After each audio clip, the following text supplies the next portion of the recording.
Hello friends, मैं रोशन चौधरी आप सभी का स्वागत करता हूं टेक्स्ट बुक लाइव की यूट्यूब क्लासेस के अंदर और लाइव क्लासेस के अंदर। अगर आपने अभी तक हमारे चैनल को सब्सक्राइब नहीं किया है तो चैनल को सब्सक्राइब कर लीजिए और साथ ही साथ बेल आइकन को जरूर दबाइए ताकि आपको जो लाइव क्लासेज हैं और आने वाले टाइम में जो भी क्लासेज हैं उनके नोटिफिकेशन आपको मिलते रहें। अपन जो बात कर रहे हैं वो कर रहे हैं पीडियाट्रिक के फुल कोर्स की। तो ये अपनी सेकंड क्लास है पीडियाट्रिक के फुल कोर्स की। मैं आपको 1 बाय 1 डेली आपको एक क्लास के थ्रू आपको पीडियाट्रिक के पूरा कोर्स प्रोवाइड करवाऊंगा। ठीक है, टेंशन लेने की बिल्कुल भी जरूरत नहीं है।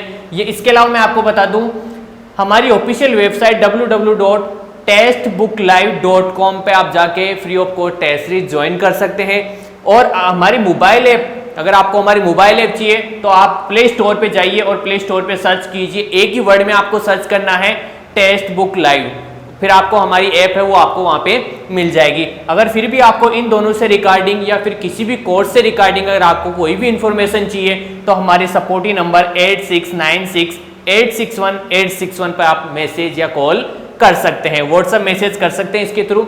इसके अलावा हमारे यहाँ से आपके लिए क्रैश कोर्स, फुल कोर्स और आपके लिए CHO NSM इन सब के लिए कोर्स स्टार्ट हो रखा है हमारे प्ले स्टोर पे।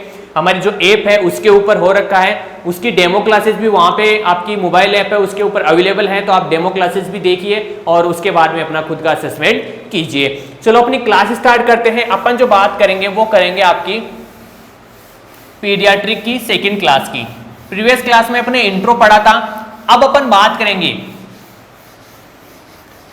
अब अपन वो चीज डिस्कस करेंगे यहाँ पे criteria for healthy newborn baby, कि कौन कौन से क्राइटेरिया हैं जिनके थ्रू अपन ये पता लगा सकते हैं कि ये बेबी है बिल्कुल हेल्थी है। अरे भाई कोई ना कोई तो होता है, जैसे आपने क्या करवा ली, आपने टेस्ट करवाया, RBC वगैरह करवा ली, तो RBC के अंदर कुछ ना कुछ ऐसे काउंट्स होते हैं जिसके थ्रू अपन वैल्यू निकालते हैं कि यार ये काउंट सही है कि नहीं है। तो सेम वैसे ही अपन क्राइटेरिया पढ़ेंगे, वो पढ़ेंगे अपन हेल्थी न्यूबॉर्न बेबी के लिए कि आप अपन कौन कौन सी चीज जो बेबी है जो आपका अभी डिलीवर हुआ है जो बेबी, उसके अंदर कौन कौन सी ऐसी चीज है जिसके थ्रू अपन ये पता लगा सकते हैं कि ये बेबी हेल्थी है या फिर अनहेल्थी है। तो उसके लिए अपन क्राइटेरिया चेक करते हैं और इन क्राइटेरिया से बहुत सारे क्वेश्चंस भी बनते हैं, तो वो भी अपन साथ के साथ डिस्कस करेंगे। तो यहाँ पे सबसे पहले अपनी जो हेडिंग है, मेन हेडिंग, अपने नोट्स के अंदर मैं जो सीक्वेंस बना रहा हूँ उसी सीक्वेंस से नोट्स बनाने हैं और जो चीज मैं जहां पे ऐड कर रहा हूँ उसी चीज को आपको ऐड करना है और हमेशा फर्स्ट पेज से आपको पढ़ना है। जब भी आप नोट्स पढ़ो फर्स्ट पेज से पढ़ो और नोट्स पढ़ने के बाद आपको MCQs निकालने हैं। यहां पे अपन बात करते हैं criteria for healthy newborn baby, कि ऐसे कौन कौन से क्राइटेरिया होते हैं जिनके थ्रू अपन ये पता लगा सकते हैं कि ये बेबी है हेल्थी है या फिर अनहेल्थी है। ठीक है, ये चीज आपको ध्यान रखनी है। अब अपन यहाँ पे पहले मैं आपको क्राइटेरिया लिख देता हूं यहाँ पे सारे, फिर अपन 1 बाय 1 सारे क्राइटेरिया को डिटेल में बात करेंगे। तो सबसे पहले आप यहाँ पे क्राइटेरिया लिख लीजिए। एक तो होता है आपका बेबी ब्रॉर्न एट टर्म, एक तो बेबी है वो टर्म कंडीशन में होना चाहिए, जन्म उसका 37 वीक टू 42 वीक्स के बीच में। जो बच्चा है, जो बेबी है, उसका जो जन्म है वो टर्म कंडीशन में होना चाहिए। एक टर्म कंडीशन का मतलब होता है 37 से लेके 42 वीक्स का जो टाइम ड्यूरेशन होता है उसके अंदर बेबी क्या होना है, डिलीवर होना चाहिए। तो वो कौन सा बेबी कहलाता है, आपका हेल्थी न्यूबॉर्न बेबी कहलाता है। सेकेंड क्राइटेरिया आपका होता है वो होता है initiation of respiration with in 90 second of birth. Second criteria क्या है, इनिशिएशन ऑफ, स्टार्टिंग में जो रेस्पिरेशन है वो विथ इन 90 सेकेंड के अंदर क्या होना चाहिए, स्टार्ट होना चाहिए। अरे जैसे ही बेबी डिलीवर हुआ, बेबी डिलीवर होते ही उसके 90 सेकेंड के अंदर अंदर क्या होना चाहिए, उसका रेस्पिरेशन स्टार्ट होना चाहिए, तब जाके अपन उसको हेल्थी न्यूबॉर्न बेबी के अंदर इंक्लूड करते हैं। इनको अपन डिटेल में और चीजें देखेंगे कि अगर ये कंडीशन नहीं होती है तो क्या क्या देखने को मिलता है, वो चीज अपन जब इनको डिटेल में 1 बाय 1 पढ़ेंगे तब डिस्कस करेंगे। थर्ड वन क्राइटेरिया होता है आपका, वो होता है आपका without any congenital abnormality, without any congenital abnormality. अरे भाई अगर बेबी के अंदर एबनॉर्मलिटी प्रेजेंट होगी, कंजेनिटल एबनॉर्मलिटी प्रेजेंट होगी, तो उसको अपन हेल्थी न्यूबॉर्न नहीं बोल सकते। अगर उसके अंदर किसी भी प्रकार की कोई कंजेनिटल एबनॉर्मलिटी नहीं प्रेजेंट है, मतलब कोई भी बीमारी नहीं है, ना कोई उसके अंदर कुछ भी ऑर्गन्स के रिलेटेड कोई प्रॉब्लम नहीं है, कोई भी कंजेनिटल एबनॉर्मलिटी उसके अंदर नहीं प्रेजेंट है, तो उस बेबी को अपन कहां इंक्लूड करेंगे? हेल्थी न्यूबॉर्न बेबी के अंदर इंक्लूड करेंगे। फोर्थ वन अपन बात करते हैं आपका with normal parameter.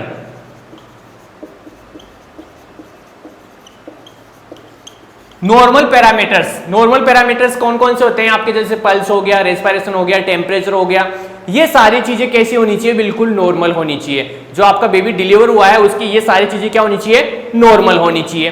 Fifth one आपका होता है, वो होता है बेबी इजीली एडॉप्ट इन एक्सटर्नल एनवायरमेंट। बेबी क्या होना चाहिए? इजीली एडॉप्ट होना चाहिए। एडॉप्ट का मतलब क्या है? अरे भाई पहले बेबी कहां था? इंट्रायूटेराइन लाइफ में था, मतलब कैसा एनवायरमेंट था? इंटरनल एनवायरमेंट, अपनी बॉडी वाला एनवायरमेंट था वहां पे। लेकिन यहां पे क्या हो गया? बेबी डिलीवर हो गया, तो डिलीवर होते ही अपना वाला जो एनवायरमेंट है उस बेबी के लिए कैसा एनवायरमेंट है? एक्सटर्नल एनवायरमेंट है। तो बेबी क्या होना चाहिए? इजीली एडॉप्ट होना चाहिए, मतलब इजीली क्या होना चाहिए? वो अपने एनवायरमेंट को एक्सेप्ट कर लेना चाहिए। अब ऐसे नहीं है कि कई बार क्या होता है कि जो बेबी होता है जैसे उसकी डिलीवरी हुई है, डिलीवर होने के बाद में वो अपने जो एनवायरमेंट है, अपना वाला जो एनवायरमेंट है उसके अंदर वो सर्वाइव नहीं कर पाता है। लेकिन यहाँ पे अपन बात करें हेल्थी न्यूबॉर्न बेबी, वही होगा जो अपना एनवायरमेंट, जो अपना वाला एनवायरमेंट है जिसको अपन एक्सटर्नल एनवायरमेंट बोलते हैं, उसके अंदर क्या करेगा? सर्वाइव करेगा। ठीक है, ये चीज होनी चाहिए। तो ये 5 कंडीशन क्या करेंगे अपन डिटेल में 1 बाय 1 पढ़ेंगे, और इन 5 कंडीशन के अकॉर्डिंग अपन हेल्थी न्यूबॉर्न बेबी को क्या बोलते हैं? अपन हेल्थी बेबी बोलते हैं। जो बेबी होता है, न्यूबॉर्न बेबी होता है, उसको अपन healthy newborn baby in 5 criteria के अकॉर्डिंग बोलते हैं। अब अपन 1 बाय 1 को डिस्कस करेंगे। यहां पे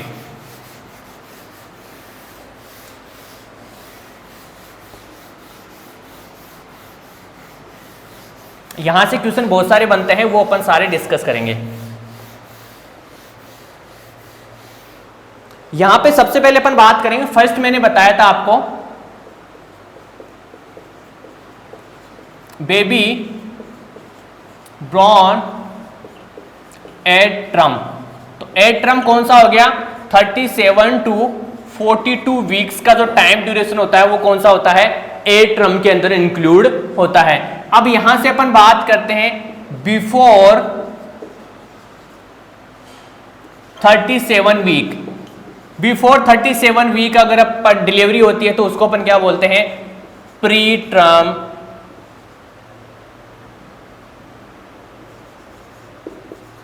ट्रम बेबी। और आफ्टर 42 वीक तो वो कैसा कहलाता है? Post term baby. ठीक है, यहां पे अपन बात कर रहे हैं, एक तो होता है आपका ट्रम बेबी। तो ट्रम बेबी होता है अगर बेबी डिलीवर हो रहा है 37 से लेके 42 वीक्स के बीच में डिलीवर हो रहा है तो वो कौन सा होता है? आपका ट्रम बेबी होता है। प्री ट्रम बेबी कौन सा होगा? अगर बिफोर 37 वीक, अगर 37 वीक से पहले बेबी डिलीवर हो रहा है तो वो कौन सा कहलाता है? आपका प्री ट्रम बेबी कहलाता है। एक होता है पोस्ट ट्रम बेबी, तो आफ्टर 42 वीक्स, 42 वीक के बाद में जिस बेबी का जन्म होता है वो कौन सा कहलाता है? आपका पोस्ट ट्रम बेबी कहलाता है। तो ये तो हो गया pre and post term baby. अब यहां पे अपन बात करते हैं कि pre and post term baby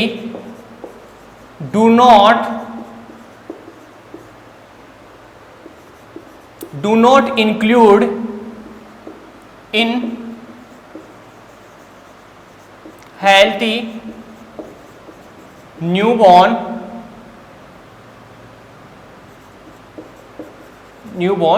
baby. देखो यहां पे अपन बात करते हैं कि जो pre and post term baby है, ये दोनों जो कंडीशन है आपकी प्री टर्म बेबी और पोस्ट टर्म बेबी, इन बेबी को अपन हेल्थी न्यूबॉर्न बेबी में इंक्लूड नहीं करते हैं। केवल इन्हीं बेबी को अपन हेल्थी न्यूबॉर्न बेबी में इंक्लूड करेंगे जिसका जन्म 37 से लेकर 42 वीक के बीच में होगा, वो ही हेल्थी न्यूबॉर्न बेबी होगा। इसके अलावा ये जो दोनों कंडीशन है, pre and post term condition, इनको अपन हेल्थी न्यूबॉर्न बेबी के अंदर इंक्लूड नहीं करते हैं। ठीक है, अब अपन बात करते हैं, ये तो हो गया नॉर्मल चीज। अब यहां पे अपन बात करते हैं, वो करते हैं प्री टर्म बेबी के बारे में। प्री टर्म बेबी के बारे में अपन यहां पे क्या करेंगे, बात करेंगे। तो A1 इसके अंदर अपना सब पॉइंट है A, इसका है आपका pre term baby. Pre term baby. अब प्री टर्म बेबी क्या होता है, अभी मैंने बताया आपको, बिफोर 37 वीक। जिस बेबी का जन्म है अगर 37 वीक से पहले होता है तो वो प्री टर्म बेबी होता है। अब प्री टर्म बेबी के अंदर क्या देखने को मिलता है, ड्यू टू इनमेच्योर लंग्स। जो प्री टर्म बेबी होता है उसका जो लंग्स होते हैं वो कैसे होते हैं, इनमेच्योर होते हैं, मतलब मेच्योर लंग्स नहीं होते हैं। और अगर मेच्योर लंग्स नहीं होंगे तो उसमें क्या देखने मिलेगा, due to less amount of surfactant. ठीक है, सर्फेक्टेंट का क्या हो देखने को मिलेगा अपने को, लेस अमाउंट। अरे जो प्री टर्म बेबी होगा ना उसके अंदर क्या होंगे, जो लंग्स होते हैं वो इनमेच्योर होते हैं, मतलब प्री टर्म बेबी के लंग्स मेच्योर नहीं होते हैं। और अगर प्री टर्म बेबी के लंग्स मेच्योर नहीं होंगे तो बेबी के जो लंग्स होते हैं, नॉर्मल कंडीशन इसको अभी भूल जाओ आपके, या फिर अपन बात करें जो बेबी होता है उसके जो लंग्स होते हैं या फिर जो मेच्योर लंग्स होते हैं वो किसका प्रोडक्शन करते हैं, सर्फेक्टेंट का प्रोडक्शन करते हैं। अब सर्फेक्टेंट क्या होता है ये अपन आगे डिस्कस करेंगे। सब अभी आपको इतना याद रखना है कि जो लंग्स होते हैं, जो मेच्योर लंग्स होते हैं वो क्या करते हैं, आपके सर्फेक्टेंट का प्रोडक्शन करते हैं। लेकिन यहाँ पे बेबी क्या है, प्री मेच्योर है, मतलब प्री टर्म डिलीवरी हुई है, प्री टर्म बेबी है, तो सिंपल सी बात है उसके लंग्स भी क्या होंगे, इनमेच्योर होंगे। और अगर लंग्स इनमेच्योर हैं तो उसके अंदर लेस अमाउंट किसका देखने मिलेगा अपने को, सर्फेक्टेंट का लेस अमाउंट देखने को मिलेगा। अब यहाँ पे एक वर्ड आया है आपका, वो है आपका सर्फेक्टेंट। अब सर्फेक्टेंट क्या होता है इसके बारे में अपन यहाँ पे डिटेल में बात करते हैं। तो ये टॉपिक आपका इसी के अंदर चलेगा, प्री टर्म बेबी के अंदर ही आगे आपको इंक्लूड करना है सर्फेक्टेंट। तो यहाँ पे आपको प्री टर्म बेबी के आगे कंटिन्यू करना है, सर्फेक्टेंट क्या होता है। सर्फेक्टेंट, अब सर्फेक्टेंट क्या होता है, it is a mixer fluid of lipoprotein and phospholipid।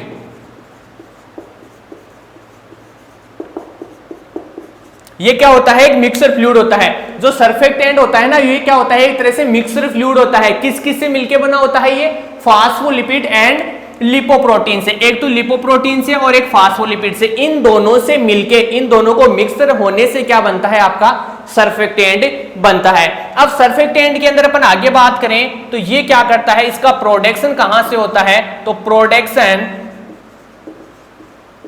Bye type second alveoli sales.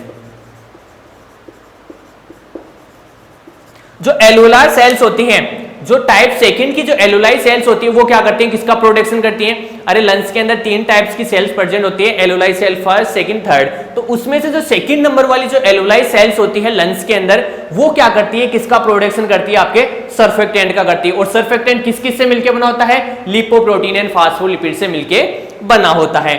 ये तो हो गया इसका नॉर्मल चीज। अब सर्फेक्टेंट से आगे जो क्वेश्चन बनते हैं, एक तो क्वेश्चन बनेगा आपका इसका प्रोडक्शन कहां से होता है, किसकी वजह से होता है, तो वो मैंने बता दिया कि जो सेकंड टाइप की जो एलुलाई सेल्स होती है वो इसका प्रोडक्शन करती है। अब नेक्स्ट क्वेश्चन यहां से ये बनेगा कि इसका प्रोडक्शन स्टार्ट कब होता है। प्रोडक्शन स्टार्ट एट, तो वो होता है 24 weeks of gestation. 24 week of gestation मतलब 24 वीक की जो गेस्टेशन टाइम ड्यूरेशन है उसके अंदर क्या होता है, इसका प्रोडक्शन होता है। किसका प्रोडक्शन होता है, सर्फेक्टेंट का प्रोडक्शन स्टार्ट होता है। क्वेश्चन आपसे ये पूछेगा कि जो सर्फेक्टेंट है उसका प्रोडक्शन स्टार्ट कब होता है, तो इसका आंसर आपको करना है कि जो 24 वीक ऑफ गेस्टेशन का जो टाइम ड्यूरेशन होता है उसके ऊपर सर्फेक्टेंट का प्रोडक्शन होता है। सम बुक्स के अंदर यहाँ पे 20 वीक भी दे रखा है। ठीक है, नेक्स्ट अपन बात करते हैं यहाँ पे आपका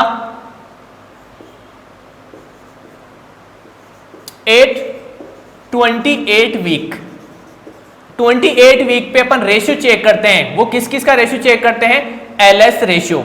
एलएस रेशियो, एल की फुल फॉर्म क्या होती है? एल का मतलब लेसिथिन एंड स्फिंगोमाइलिन। इसका क्या करते हैं अपन? रेशियो चेक करते हैं। अरे भाई अपन बात करें, प्रोडक्शन तो आपका स्टार्ट हुआ है 24 वीक पे, लेकिन यहां पे 28 वीक पे क्वेश्चन बनता है कि 28 वीक पे एलएस रेशियो कितना होता है? एल का मतलब क्या है? लेसिथिन, और एस का मतलब क्या है? स्फिंगोमाइलिन। तो ये रेशियो अपन चेक करते हैं। यहां से क्वेश्चन बनता है कि 28 वीक ऑफ गेस्टेशन पे एलएस रेशियो कितना होता है? तो ये होता है 1:1 होता है। ये चीज आपको याद रखनी है। फिर आता है 34 वीक। 34 वीक्स पे जो है रेशियो कितना होता है? 2:1। ये चीज आपको याद रखनी है कि प्रोडक्शन 24 पे होता है, इसका जो रेशियो है एलएस रेशियो 1:1 28 वीक पे होता है, और 2:1 कब होता है? आपका 34 वीक पे होता है। तो ये सारे क्वेश्चन आपके क्या हैं? इंपोर्टेंट क्वेश्चन है। ये तीनों लाइन से आपके क्वेश्चन बनते हैं। तो ये तो हो गया इसका सर्फेक्टेंट का प्रोडक्शन कब होता है, रेशियो कब चेक करते हैं, 1:1 कब होता है आपका, 2:1 कौन से वीक पे होता है, ये सारी चीज अपन ने डिस्कस कर ली। अब बात करेंगे इसके फंक्शंस की। तो जो सर्फेक्टेंट है उसका फंक्शंस क्या होता है, इसका काम क्या होता है, वो चीज अपन यहाँ पे देखेंगे। तो इसका फंक्शंस होता है फंक्शन, तो इसका फंक्शंस होता है वो होता है सर्फेक्टेंट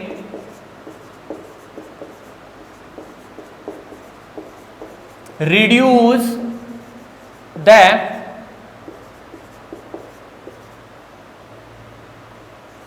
surface tension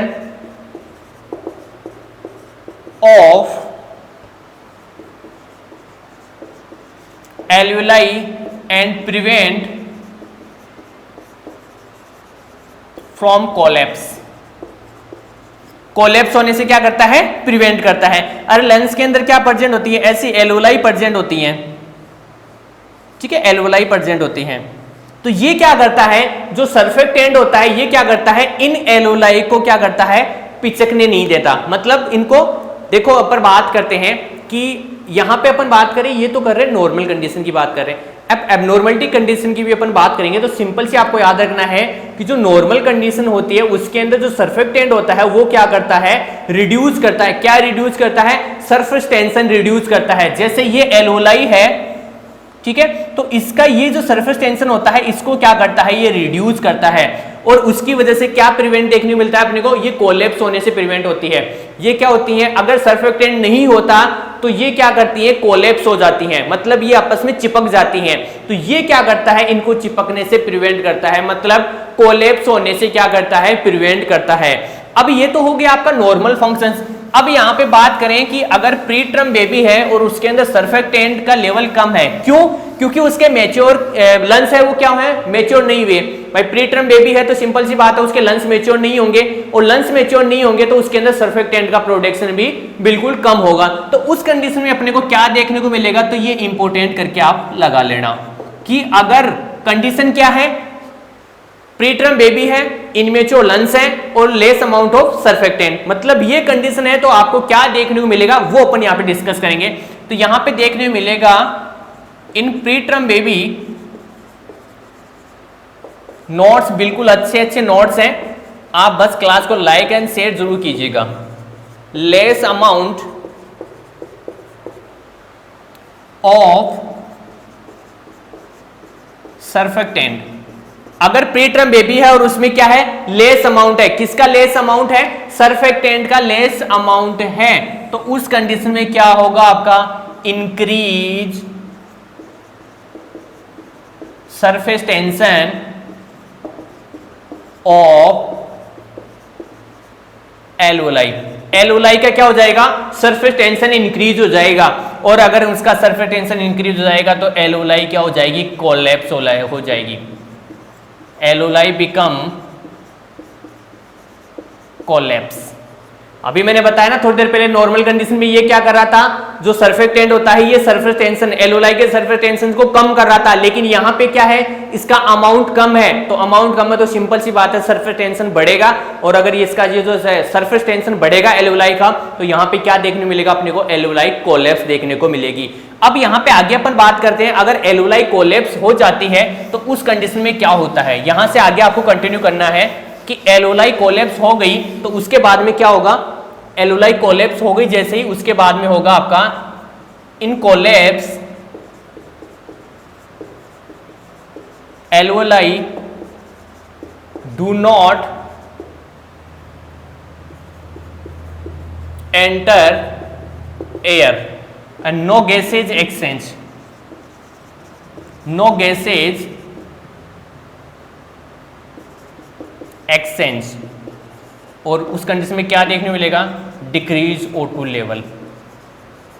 भाई क्या हो रहा था अपना, यहां पे क्या हो रहा था, सरफेस टेंशन की वजह से क्या हो रही थी, एलोलाई कोलैप्स हो रही थी। तो एलोलाई कोलैप्स हो गई, तो जैसे ही एलोलाई कोलैप्स हो गई तो इसके अंदर एयर है वो एंटर नहीं करेगी, और अगर इसके अंदर एयर नहीं जाती है तो वहां पे क्या होता है, किसी प्रकार की कोई गैसेज एक्सचेंज नहीं होता है, और गैसेज एक्सचेंज नहीं होगी तो उस बेबी के अंदर क्या देखने मिलेगा अपने को, O2 का लेवल कम देखने को मिलेगा।